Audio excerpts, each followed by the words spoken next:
Something happened a couple weeks ago that I have not been ready to tell you guys about, but I feel like I'm finally ready. I've spoken many times about how I have traumatic experiences from childhood, and it took me a long time to even admit that I had childhood trauma because I was raised in an environment where my emotions were often labeled as being dramatic, disrespectful, all of the things. There were a lot of judgments put on my emotional responses. So to say that I had childhood trauma felt like I was being over dramatic. But I've been going through a certification process with the Jai Institute for Parenting, and we talked over some things one week, and I got coached by my coach and leader, Rebecca Leiden. When I tell you it was so deeply transformative, okay, I'm gonna try to get this out in under 3 minutes. We'll see how that goes. I was having a really difficult time naming what was going on in my body. Like, I could tell you what I was feeling, but I could not tell you what was actually happening in my body. So Rebecca chose to coach me in front of the entire class, which was, I'm an open book, y'all, and it was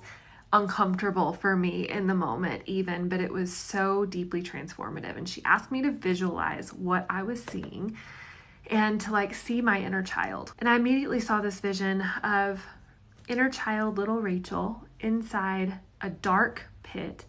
And there was a light, I could tell there was light above me, over the pit, but I couldn't see any of the walls in this pit.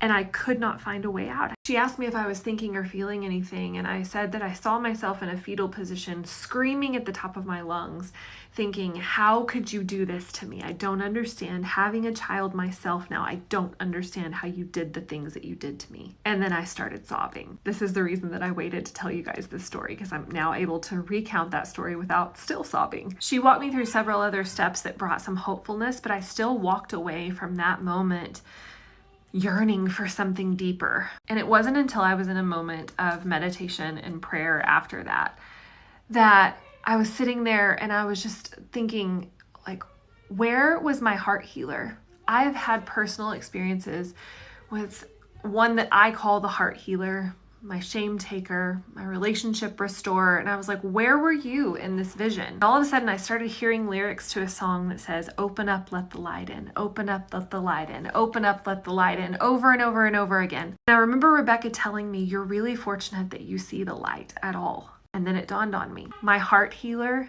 was the light that I saw, but this was a place in my heart that I had never let the light in. I'd kept myself so guarded. So I said, okay, I let the light in. And I saw light cascade down into that pit like a waterfall, pick me up and bring it into itself. Deeply, deeply transformative experience.